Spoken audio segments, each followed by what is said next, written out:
Good morning students. आज हम सभी पढ़ेंगे अध्याय 11 जिसका नाम है विराम चिन्ह। इस अध्याय में हम जानेंगे विराम चिन्ह किसे कहते हैं, विराम चिन्ह के कितने प्रकार होते हैं, विराम चिन्ह हम कहाँ कहाँ पर लगाते हैं। तो आइए पढ़ते हैं इस अध्याय को और जानते हैं विराम चिन्ह के बारे में। बच्चों, बोलते समय हमें अपनी बात को स्पष्ट करने के लिए कई जगहों पर रुकना पड़ता है, जिससे हमारी बात श्रोता को आसानी से समझ में आ जाती। श्रोता मतलब सुनने वाला। परंतु उसी बात को लिखते समय हमें अपनी रुकावट प्रदर्शित करने के लिए कुछ चिन्हों का प्रयोग करना पड़ता है। जैसे कि अगर हम बोलते हैं तो हमें जहाँ पर रुकना चाहिए हम वहाँ रुक जाते हैं, लेकिन अगर हम कोई बात लिख के किसी को बताते हैं या कोई कहानी है या कुछ भी है तो हम कैसे बताएं कि हम वहाँ पर हमें रुकना है, पढ़ने वाले को कैसे पता लगे रुकना। तो वहाँ पर हम कुछ चिन्हों का प्रयोग करते हैं जिससे हमें पता लग जाता है कि यहाँ पर हमें रुकना है। इन्हीं चिन्हों को हम क्या कहते हैं, विराम चिन्ह कहते हैं। अतः हम कह सकते हैं कि लिखते समय वाक्यों में रुकने के लिए लगाए गए चिन्हों को विराम चिन्ह कहते हैं। अच्छा, लिखते समय हम जिन चिन्हों का प्रयोग करते हैं उन्हीं को हम विराम चिन्ह कहते हैं। हिंदी भाषा में प्रयोग होने वाले कुछ विराम चिन्ह निम्नलिखित हैं।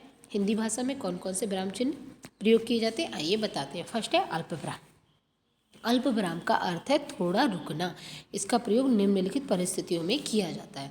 अल्पविराम का प्रयोग क्या है, थोड़ा रुकना। जब भी हम वाक्य में कहीं पर थोड़ा रुकना होता है वहाँ पर हम अल्पविराम का प्रयोग करते हैं।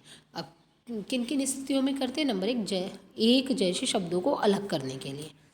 जब बहुत सारे एक जैसे शब्द जैसे मोहन, रोहन, सोहन और विवेक दिल्ली गए, तो मोहन को के बाद थोड़ा रुकना है, रोहन, तो हम यहाँ पर अल्पविराम का प्रयोग करेंगे।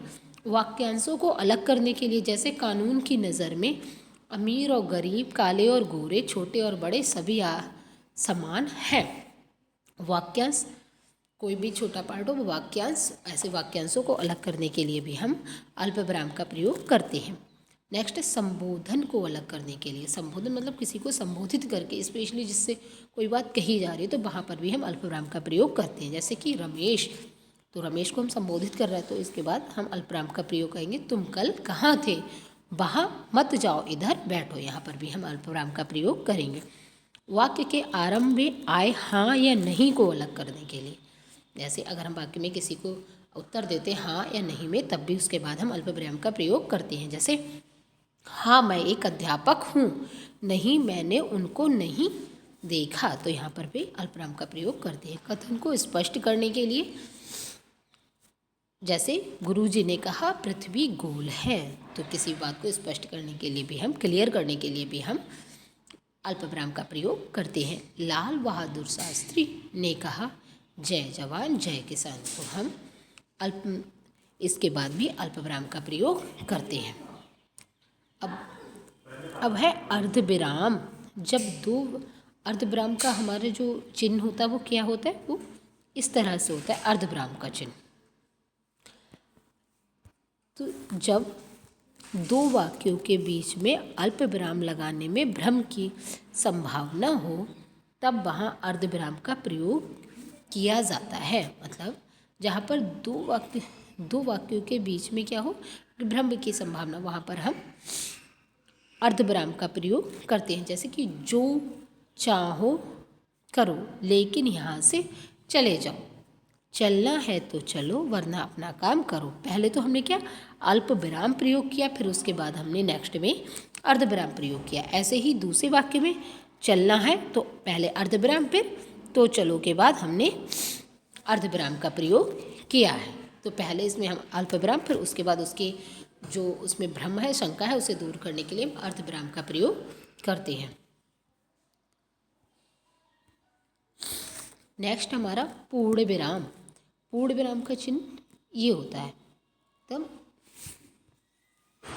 पूर्ण विराम का चिन्ह इस तरह से लगाते हैं। विधानवाचक वाक्यों या आज्ञावाचक वाक्यों के अंत में हम क्या लगाते हैं, पूर्ण विराम लगाया जाता है। जैसे कि वह नहा रहा था, इधर बैठो। विधानवाचक और आज्ञावाचक वाक्यों के अंत में हम क्या लगाते हैं, पूर्ण विराम लगाते हैं। प्रश्नवाचक चिन्ह। प्रश्नवाचक चिन्ह का निशान कैसा होता है, ये इस तरह से हम लगाते हैं। जिस वाक्य में प्रश्न पूछा जाता है उसके अंत में क्या प्रश्नवाचक चिन्ह लगाया, जहाँ भी हम प्रश्न पूछते हैं प्रश्नवाचक चिन्ह लगाते हैं। जैसे कि तुम कहाँ रहते हो, वे क्या कर रहे थे। नेक्स्ट है विस्मयादिबोधक चिन्ह। विस्मयादिबोधक चिन्ह का क्या होता है, ये इस तरह से लगाते हैं। जिस वाक्य में मन के भाव हर्ष, शोक, भय, घृणा आदि प्रकट होते हैं उनके अंत में हम विस्मयादिबोधक चिन्ह लगाया जाता है। विस्मयादिबोधक चिन्ह क्या है कि जब जैसे कि आपने कोई चीज़ देखी अचानक से, आपको वो बहुत ही ज़्यादा, कभी हो सकता है बहुत ज़्यादा खुशी हो, उसे देख के बहुत ज़्यादा दुख हो या भय हो, घृणा हो, तो अचानक से जो फीलिंग हो तो उसके बाद हम किस चिन्ह का प्रयोग करते हैं? विस्मयादिबोधक लगा। जैसे कितना सुंदर दृश्य है तो कितना के बाद हमने क्या लगाया? विस्मयादिबोधक चिन्ह लगाया। ओहो, इसके बाद हमने क्या? विस्मयादिबोधक चिन्ह लगाया। आपने हद कर दे, तो इसके बाद हम क्या? विस्मयादिबोधक चिन्ह का प्रयोग करते हैं। योजक चिन्ह, दो शब्दों का युग्म मतलब जोड़ा बनाने के लिए हम योजक चिन्ह का प्रयोग किया जाता है। जैसे माता पिता, भाई बहन, लाभ हानि, तो और ये योजक चिन्ह का अर्थ क्या होता है? और जैसे माता और पिता, भाई और बहन, लाभ और हानि, और इसका चिन्ह क्या होता है? इसका चिन्ह ऐसे होता है। लाघव चिन्ह, शब्दों को संक्षिप्त रूप में प्रकट करने के लिए लाघव चिन्ह का प्रयोग किया जाता है। लाघव चिन्ह मतलब इस तरह से हम लगाते हैं लाघव चिन्ह, ये इस तरह से। जैसे डॉक्टर को हमने संक्षिप्त छोटे रूप में लिखा।